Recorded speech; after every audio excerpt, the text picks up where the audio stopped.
ప్రతి ఇంట్లో తులసి కోట ఉండడం మనం గమనిస్తూనే ఉన్నాం. అయితే చాలా మందికి వస్తున్న సందేహం ఏంటంటే తులసిని ఏ వైపుగా ఉంచితే మంచిది అని. వాటికి సమాధానమే ఇది. సాధారణంగా తులసి 4 దిక్కుల్లో ఏ దిక్కున ఉన్నా ఇంటికి చాలా మంచిది.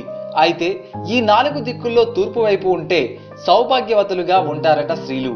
ఇక పడమర వైపు ఉంటే ధనం ప్రాప్తిస్తుందట. దక్షిణం వైపుగా ఉంటే మోక్షం వస్తుంది. ఉత్తరం వైపు ఉంటే మంచి జ్ఞాపక శక్తి, సద్బుద్ధి కలుగుతుందని పండితులు అంటున్నారు. ఇక తులసిని పూజించే స్త్రీలు అత్యంత శుభ్రతను పాటించాలి. ఇక బహిష్టు సమయంలో తులసిని ఎట్టి పరిస్థితుల్లోనూ ముట్టుకోరాదు. తులసి చెట్టుకు పోసే నీరు తాజా నీరు అయి ఉండాలి. ఒకవేళ తాజా నీరు లేనట్లయితే ఆ నీటిలో కాస్త పసుపు కలిపి పోయాలి.